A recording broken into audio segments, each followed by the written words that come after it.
Hey, this is Brent Leary, and I'm looking forward to spending a few good minutes with Shoel Perelman. Shoel is the VP of Product Management for One-to-One and Customer Engagement for Pega. Shoel, thank you for joining me, man. This is great. I'm glad to be here. Thanks, Brent. So we're going to spend the next few good minutes, I guess I ought to put it like that, kind of talking about things like customer engagement, what's going on with customers, how should we be thinking about engagement coming out of this pandemic and going into a new year. But before we do that, why don't you give us a little bit about yourself? Absolutely. So I'm really a coder, really from the time I was a little kid. That's sort of like, at the core of what I've been, an engineer. I started my professional career working in network management software. So like listening to high speed events and aggregating them, figuring out, what's up, what's down. And the company that I was working for got acquired by IBM. And so when I was in IBM, I got to do lots of different things. And that sort of morphed into an area that we called smarter cities. And so smarter cities was where I learned about data science and optimization. So we did a lot of stuff like optimizing water usage and traffic and things like that.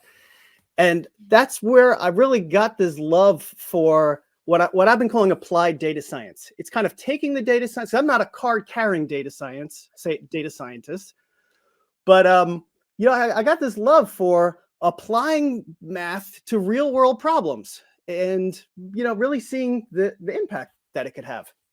And so I switched into the marketing and e-commerce space, and even there were a lot of really interesting problems about using data science to predict when stock levels in a certain warehouse are going to be nearly depleted and shipped from a different warehouse. And I just found that fascinating.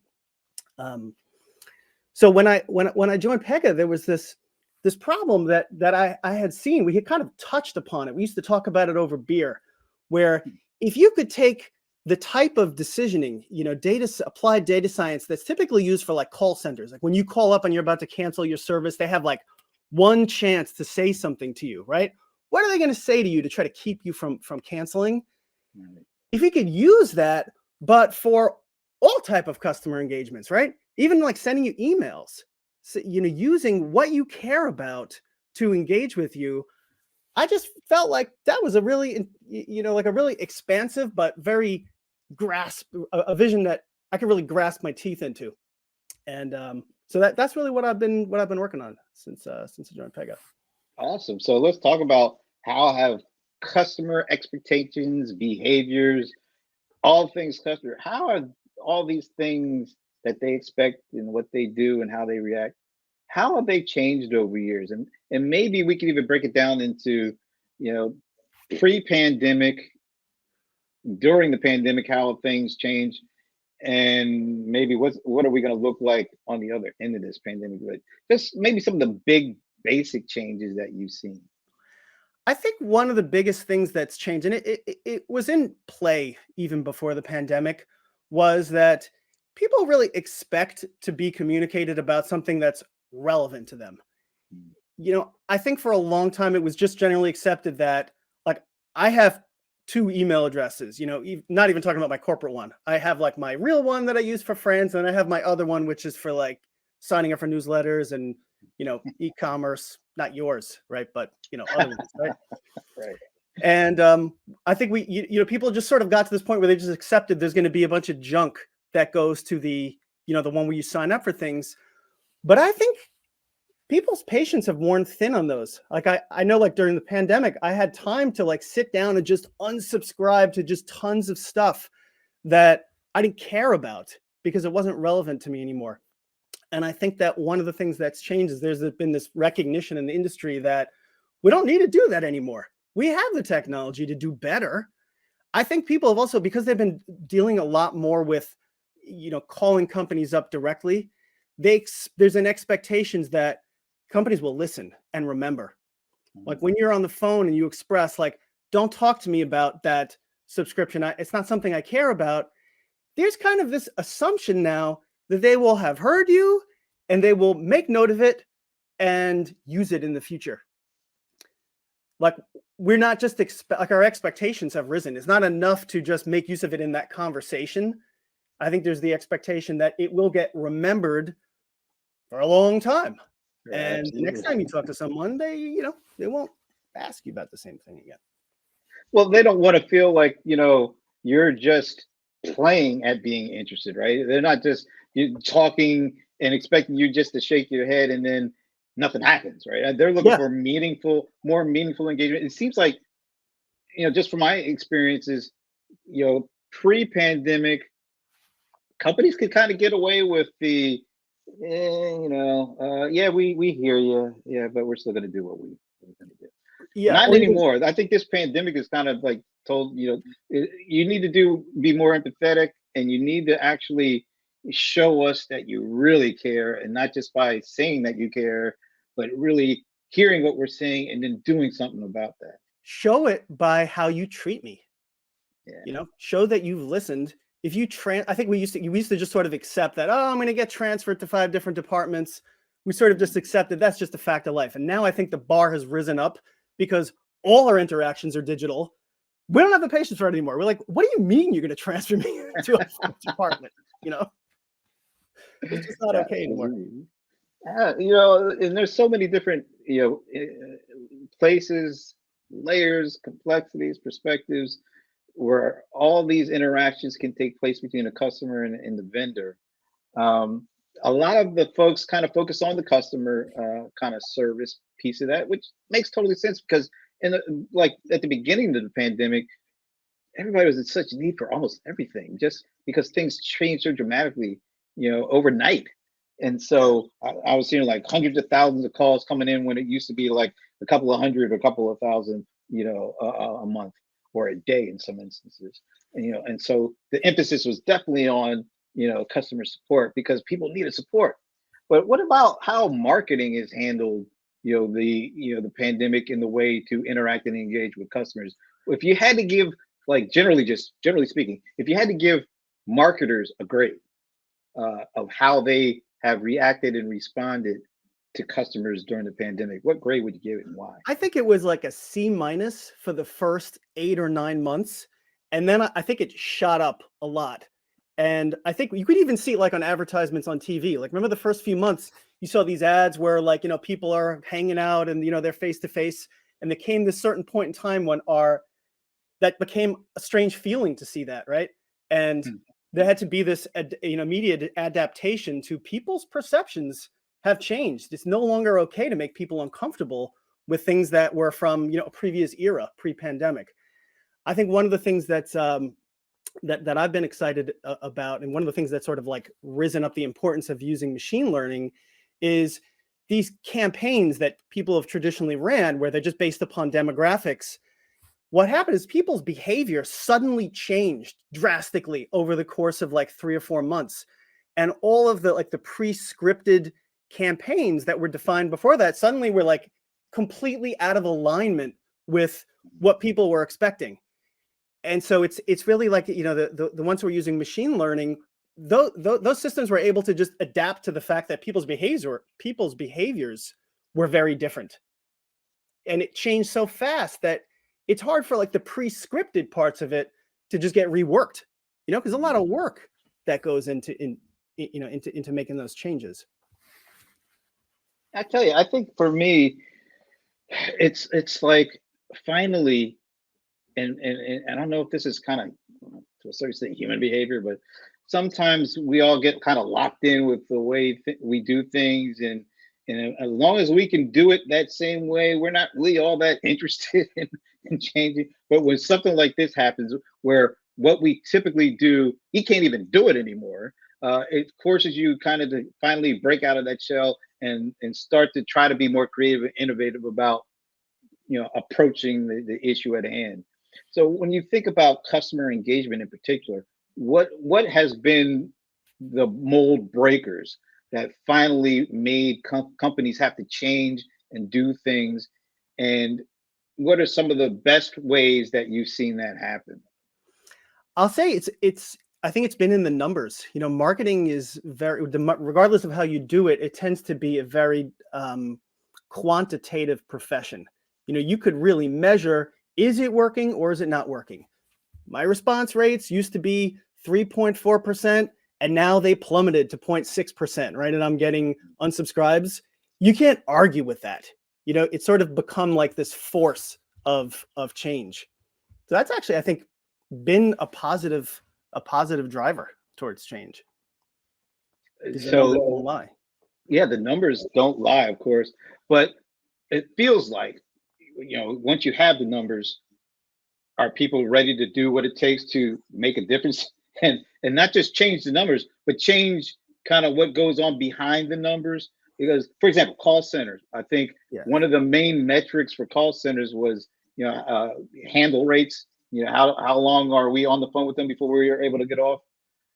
Which, you understand why that became a thing, as you were trying to handle more and more issues, and you're trying to be as efficient as possible. But in certain instances, I can't remember what report I saw this in, but I saw this like a staggering number, like upwards of 40% of people during the pandemic were calling call centers just to hear another human.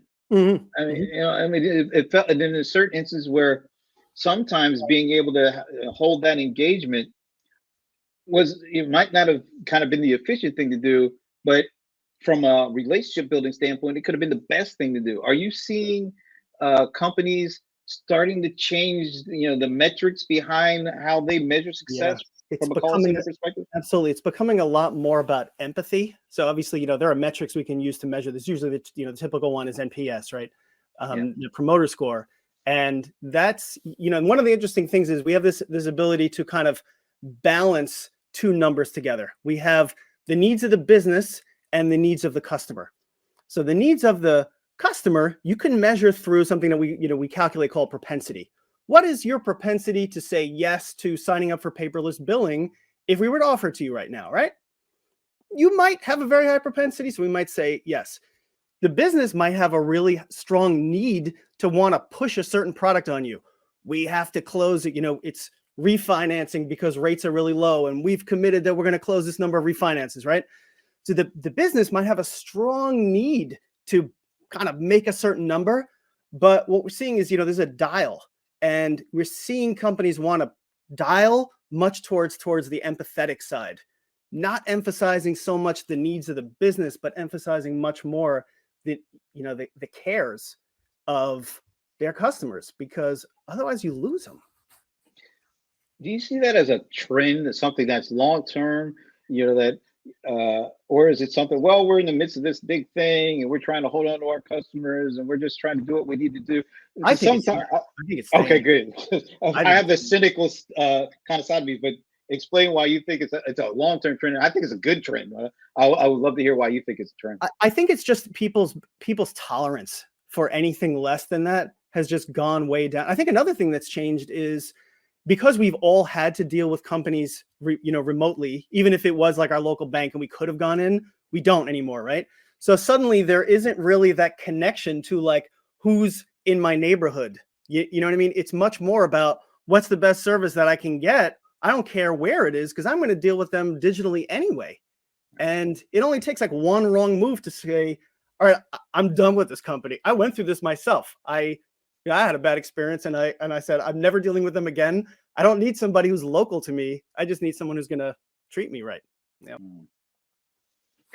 What about in terms of the efforts around digital transformation? Before, it felt like to me, kind of generally speaking, that they weren't really talking about transforming as much as they were talking about transitioning or translating what they do now into a more efficient, using technology to do the same thing, but just maybe more efficiently, to a real transformation, which means, all right, what do we need to do? And it doesn't necessarily mean that we have to stay in between the lines that we built 10, 20 years ago. Are you seeing that now? So I see a lot more openness from the business. Usually, there's like the tech side and there's the, the quote business side. They have different roles and title names, but there's usually like some two sets of people, right, in every company. And I think in the past, we still see some of this. There are like these tech-led transformations. Oh, we're paying these licenses to this vendor and we have to stop paying it by this certain date. And so we have to buy a new system, but I don't want to bother the business people. Leave them alone. Let their world stay exactly as it was. And we're just going to sort of switch out this tech for this other tech. And I think we've traditionally got a lot of pushback when we've said like, hey, there's a better way to do this. Like, for example, and it's a marketing system, rather than just replacing doing the exact same campaigns that you were doing before, this, statically defined journeys, let's say, replacing with new tech. We now say, hey, there's a better way to do it. Balance propensity versus the needs of the business, and figure out what is the best thing I can say to somebody at any given point in time. I think previously we had a lot more pushback on that. Now we're seeing the business say, hey, tell me how that works. I might be willing to do that. And even if it means I have to change the way I work, because usually, there's some other force going on where they were talking about doing something like that anyway. And now they hear about a better way to do it and they say, oh, I'm actually open to hearing about that. You mentioned the way we work, the way people work. How is that in the midst of what we're going on with now, where a lot of people are at home, they're working via, these kinds of tools using video conferencing or collaboration. But how has the way that we work changed customer engagement? Well, I think just even in terms of what we were talking about before about, digital transformation, I think before it was very hard to even get a meeting. You had to like get dates set up and you got to fly somewhere. Now I find that clients are willing to like get on the phone, for half an hour, hear how something should work, and then go on with their day. So that like the speed of interaction and being able to, influence people's mindset is just much faster than it was before. And I think also, when people are interacting, they have, even as consumers, we have more empathy for the person on the other end because we know they're just like us. They're also sitting in their house, their kids are screaming, they're doing the best they can to help us out. And so when they do help us, we're appreciative. We say, thank you for taking care of me. That's one I think I've seen. No, that's awesome. What about we're in the midst of the holiday season. Things are kind of a little uncertain. It's a different kind of uncertainty than last year. We had last year was the first kind of go around with the pandemic during the holiday season. Now, unfortunately, we're still kind of dealing with the pandemic. It's the second go around, but it doesn't feel the same because of the issues with supply chain and logistics. And what role does that play in a customer experience today? But what it'll change, what will it be going forward? How will those things that customers really didn't think a whole lot about, but now they're kind of front and center and they impact the overall customer experience? How do things, once they kind of settle down, I hope, but what will that mean to the experience going forward? The supply chain, logistics, all the things that people really don't want to think about, but they affect the customer experience in dramatic ways, particularly now. Yeah, I think that there's probably going to be, we're probably going to go through these fits and starts where we think everything's sort of getting back, and then, it's not going to quite be that way. But I think it's probably going to affect it in the way that, when you offer something to somebody, there's going to be this question of, can you actually fulfill it? And so that's going to mean that, it's another factor that goes into when I'm speaking to somebody, there are 20 things, 30 things that I could talk to them about. It's not just about picking the one I want to sell. It's about picking the one that I'm actually also going to be able to most likely fulfill for them. And that's where I think like the marketing starts to meet the back office in terms of, can you actually do what you offer to do? People are going to prioritize that. Absolutely. Yeah, and how has the relationship between all these different folks in different departments, customer support, marketing, sales, product development, partnerships, how has this experience that we're all going through, how has that changed forever the overall interactions that we have with customers, just how they interact, between them to help customers eventually? I think it's the expectation that there's no longer this acceptance that, you can't figure things out with a partner. I think, clients expect that vendors will be able to get together. There's no more excuse for, oh, this company's based in India and this company's on the, on the West Coast. I think there's an expectation that you guys will get together. We know that you're all at home. We know that, you could stay up a little bit late, get on the phone, get in a WebEx, figure it out, please, on my behalf as a customer. Wow.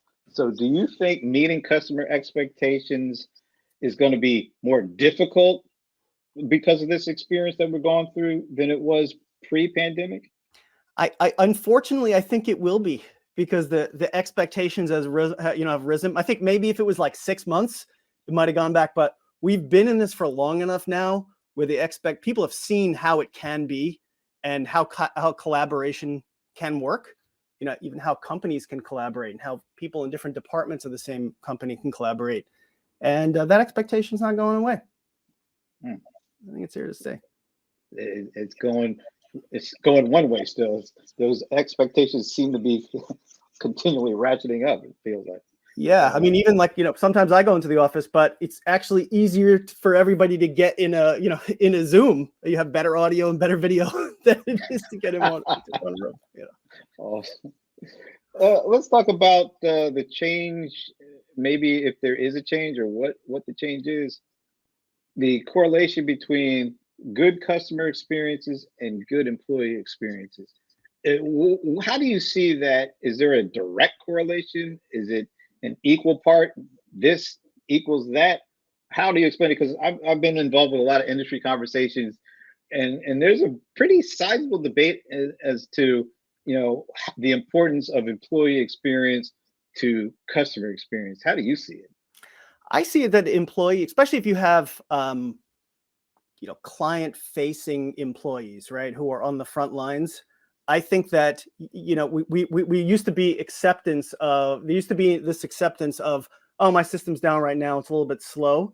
Now, like, that represents the employee experience, right? If they're having a hard time getting an answer, or they're speaking about something that doesn't quite resonate, there's a much lower threshold that people have for accepting that now. I think they kind of accept that, like, as a back office, company, in terms of like back office systems, you're going to get them hammered out and working and talking to each other. So the person on the front line is able to answer questions quickly and fluidly. So I think it does directly impact customer experience. Even more so now than in the past? Yeah, just because we're more exposed to it now. We're always dealing with companies digitally, and we're always having to, we're asking more complicated questions too of companies. That leads to the whole AI. Where does AI fit into where we're going with things? Let's go with the example you just laid out. If you're a customer support agent, you want to be able to ask or handle the situation that a customer has, especially if it's some kind of a emergency situation. You want to be able to handle it as quickly and efficiently, but as empathetic as possible. How does AI help in that regard? How do they leverage it and use it in a way that makes that relationship even stronger after the interaction is done? Yeah, I think it's that it's very hard to train. Sometimes what we found is, like, the best agents usually are able to outperform AI, right? The top 1%, because they've been around the company, they understand all the offerings in depth. They're able to sort of read cues, like keywords that the customer has said. But that's sort of like the very, very top tier. Once you start going to the masses, right? You have thousands of agents and thousands of web interactions also, where there is no agent, where customers are just interacting directly with the brand. You can't do that through humans. You have to have AI making those decisions. I think one thing that I've certainly seen change, even just over the course of the 18 months, is this understanding that it's not just about like letting the AI run rampant and like randomly make decisions. Like if you have 1,000 monkeys and you let them type on 1,000 typewriters, someone's going to come up with Shakespeare. We've all recognized that that's not what AI is about. Still requires humans to carefully craft, like, what would make sense in a given situation. If I just got a credit card mailed to me and you're going to show me something about, hey, spend $20,000 and get this bonus, that's a silly thing to say to me right now because I haven't even activated the card, right? That's not something you need AI for. That's something that you need marketers to sit down and be very clear about. I have these stages that a customer goes through in their journey towards deepening their relationship with me. And you have to constrain the AI to give it room to maneuver, right? So it can learn, but it can't just experiment, right? That's, I think, something that I think a lot of people have grasped that even over in this past 18 months. It is not really one or the other. It's really bringing the two together. It's bringing like the common sense of a marketer and their ability to map out those steps that their customers go through and allowing the AI to work to kind of riff off of that in the space that it's given. And that kind of leads up to this whole talk and discussion around journeys, customer Mm-hmm. journeys. And it seems like you guys are big into that, and you've got some things that you're doing around that. Yeah, I think there's been this idea in the industry that the customer journeys are kind of in conflict with AI, right? Like I've been in the room with marketers and they're really proud. I was in a room once where folks broke out like a 10-foot Visio printout. They put it on the wall with like all these like really, really intricate lines and branches. They were really proud of it because they put a lot of work into going through like, what are all the steps? It was an insurance company, right? And they're like, what are all the things that happen? And when you're 30 days before a renewal period, one of these 4 things needs to happen, right? And I think they felt in that conversation when I started talking about, using AI and next best action, they were kind of thinking like, so you're invalidating all of this work that I've done to understand my customers? I'm not cool with that. That's not empathetic. And I think what we've had to do, is a nut that we had to crack with customer journeys, which was really giving the marketer the place where they express that understanding of the different situations their customers can be in. And then coming up with not just one thing you might say 10 days before a renewal, but let the creativity run free. Come up with 50 different ways to approach that situation. Let the AI experiment on which of those things is most likely to get the person to renew. You know what I mean? But pick from those 50 things in that situation, because that's what makes sense in that situation. It's almost like marketers already feel like they're creative, but maybe they've got to start looking at creativity in a different way, in an expanded way, to take advantage of what AI is bringing them and freeing them to do, basically. Exact freeing is the key thing. We want to unleash their creativity in thinking of all the different ways you could word something and all the different ways you could appeal to somebody. But we don't want them to have to do is we don't want them to have to write like database SQL queries looking for the specific person to send this specific message to. The AI can do that part, and much more at scale. Absolutely. So how does that concept, how do you think that changes marketing, or how should it change the marketing industry going forward? It really should be, I think, about being like, I think of it as like feeding the brain, right? You need a constant fresh stream of content. I'll use what the example I was using before about, when we got a few months into the pandemic, the types of messages that we expected to see, some of them were jarring and some of them showed us like, oh, they really understand what world I'm living in right now. Like we started seeing these ads about, oh, you're working at home and your kids are screaming, right? You could relate to that. So we really want marketers to be able to like read the moment and spend their time generating that content, that human content that appeals to people. Get that into the system and let the AI start warming up and trying it out. That's what I think the biggest change. But the other thing that I see is there's still measurements. Like we were talking about, the numbers don't lie. Right. You might be a marketer who's accountable for generating 5,000 refinance leads, right? And you're still held accountable for that. So I think there still is a part of it about making it easy to measure that they're still able to meet their goals that they're held to. And sometimes those might conflict with what is this particular customer most interested in. And I think it's embracing that tension and having a way of being able to serve both needs, the measurement while still being empathetic. That's where I think things are going. Oh, that's awesome. I feel like it's also maybe partially going to be solved by a newer generation of marketers who are going to be coming in, kind of with these inherent traits and skill sets to do what you're just talking about there. Yeah. I think that it's definitely, I I won't sugarcoat it. I'll say it's still a hard transformation because, we're dealing with an industry that has been working a certain way for 30, 40 years, even going back to the direct marketing, right? Sending out postcards. We still get those. And for those, you really do have to like address it to a certain person. There are ways of using AI for that as well, but it's obviously, you don't get the same click right away that you do through digital channels or the same feedback loop. It's that feedback loop that I think is very possible right now. We're getting that stream of data. Another thing that I think is taking off is listening. There's a lot of talk in the industry about privacy, and we kind of get skeeved out when, even happens to me. I'm having a conversation with my wife, and then I see an ad for something, right? We kind of think like, how could that have happened? What iPads in the room are listening to my conversation, right? I'm always paranoid about that. So that's a little weird. But I think there's a whole lot that we share with brands when we're talking to them that they can use. Just interacting with a website, clicking on things, those clicks, that's gold right there.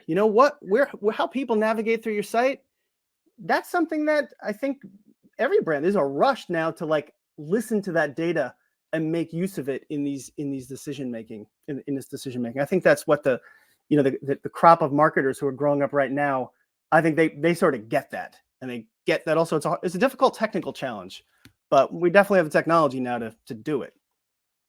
Awesome. Hey, so one more question, then. Peer out, use your crystal ball, peer out into the future, maybe 2 to 5 years out. And then I know this is maybe a little too broad a question, but what is customer engagement going to be looking like? You maybe just give us a couple of ideas how it may be different than it is today. I think it's going to be much more in the moment. So I think it's not going to be intruding on you, but it's going to be really listening to like what your needs are, anticipating your needs, and getting in front of that. And I think the days we're still sort of like living through the days of what things used to be like with marketing. We still get tons of junk. I think that's pretty much all going to go away, over the next 3 to 5 years. I think there's also going to be a lot more of voice technology. So making use of our intonations and our sentiment. So, right now we've been on calls and, if you get angry, you get transferred to a different person, right? But I think that, technology that is able to listen to those conversations, even assist people. Like when you say something, you don't have to spell it out. It will just assist the customer service person to take what you've said and weave it into the discussion. So I think there'll be like a lot of voice assisted AI that's going to become commonplace.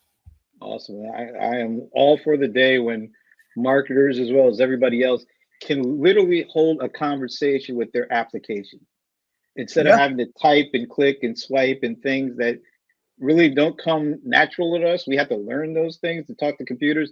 What if we could just use our own language and have full-blown conversations? Because I think more people would use these systems and we get more out of these systems as well. Yeah, and people wouldn't say, "Human, I'm done with this bot."